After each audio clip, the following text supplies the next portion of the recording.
Reminder!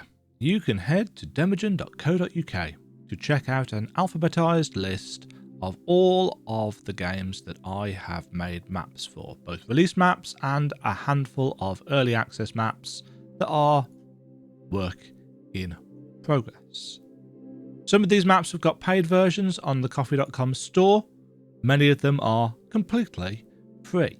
But if you do want to support me for whatever map you have used, you can go to coffee.com/Demajen and throw in a donation. That £3 there you can change to your heart's content. This is still the best place to go to check out what I'm doing in terms of Metroidvanias, what I'm mapping at the time, and so on and so forth. The donations are greatly appreciated, especially because right now it is the summer holiday and I'm not working during the summer holiday because schools are closed.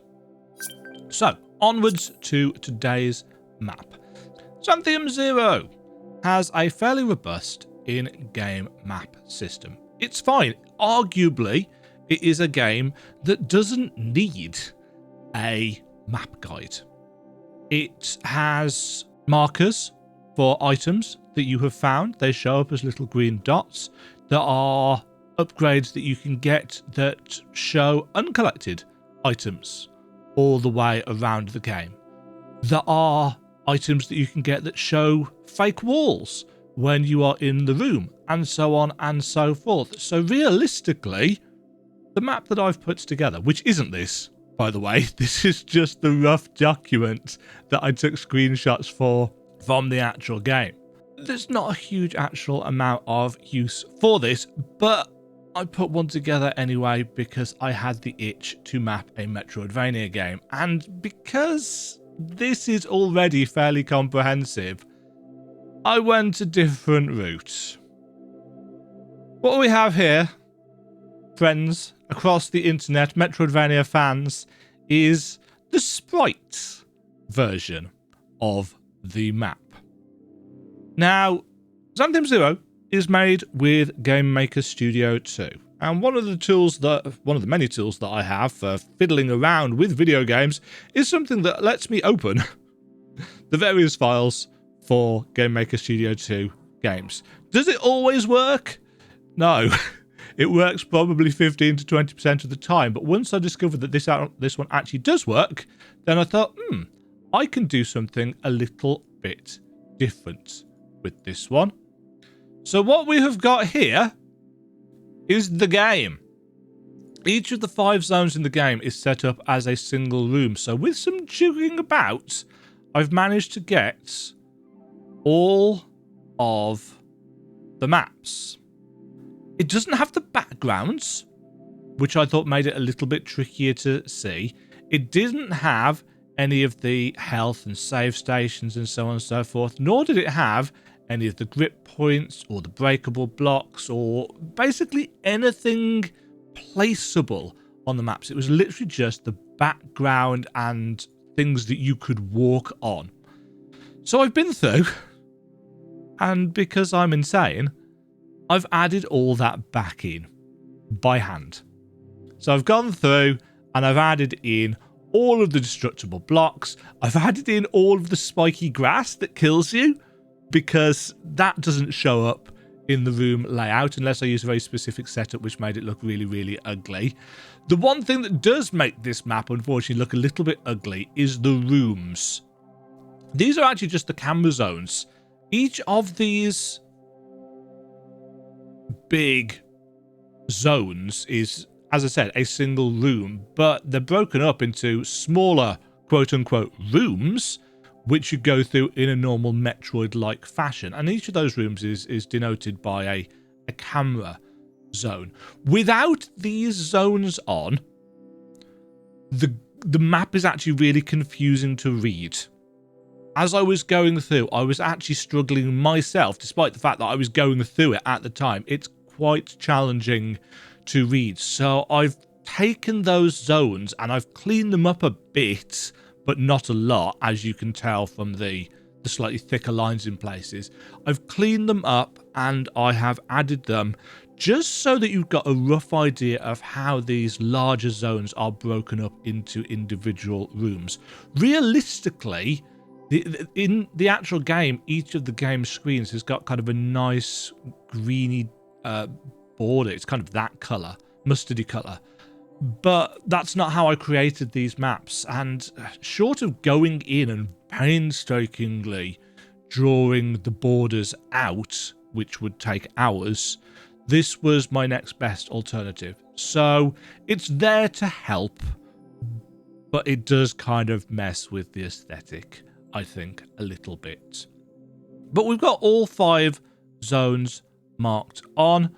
We've got all the bosses, we've got all the tech nodes, we've got all the breakable blocks of various sorts. Upgrade abilities are in pink, as they tend to be in my games. Transport routes are in yellow, as they tend to be in my games. Key items that offer something or other are marked in green. These little blue things are the grabbable blocks that you can use with the electro dash, which you get quite late in the game, but I've marked those on. We've got little orbs that can be shot. Anything in light blue like this is a gun upgrade of sorts. What has happened to that? I'll fix that before the map goes live. I have no idea what's happened there. But yes, everything that you could want is on here. With one disclaimer. The developer sent me a key to the game early. And when I was putting this map together, it was during the pre-launch period. There will probably be some changes to map layout, to locations of breakable blocks, and so on and so forth. I can't imagine there's going to be any huge changes, but there might be some changes that I haven't got on here yet. For the moment, this is, however, apart from that, this is done. If there's anything missing, if there's anything that you think, oh, actually, we could probably do with that, let me know and I will see about adding it in. But I think otherwise, this is a pretty complete package. Now, because the developer provided me with a key for free, there is no paid version of this map. You know, I got the game for free. I've got 5-ish, I think it was, hours or so out of the game, absolutely for free. I got another 5+ hours out of it for putting the map together.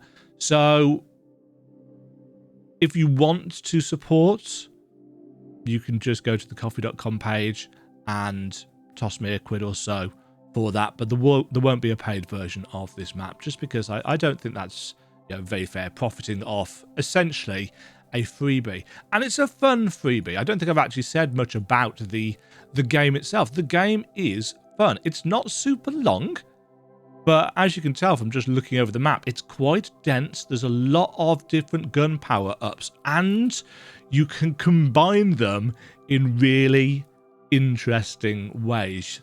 You'll notice that each of the gun power-ups has a letter in brackets next to it. You can combine an I, a C, and a D. I think there's another one as well. I can't remember off the top of my head. But you can combine the different types to create different shooty weapons. And it's really fun. It's really fun. Some of them just feel kind of broken. One of them absolutely murdered the last boss, but it took me a while to find that combination. I actually died on the last boss several times. The game itself is generally fairly straightforward in terms of its challenge. But yeah, the final boss just absolutely murdered me. So watch out for that. But yeah, Xanthiom Zero, it's not very expensive. It is clearly the work of, I'm going to say, a single developer. Definitely a passion project. It looks great. It plays great. The controls are really, really solid. I encountered no bugs. Well, no. in my playthrough, I actually did encounter a couple of bugs, but I know that they've already been fixed because I've been and checked. So, to the best of my knowledge, there's no bugs or anything like that, and it is really quite cheap. It's currently going for, and I probably should have looked this up in advance, but I didn't, so I'm just going to the store page as I'm talking.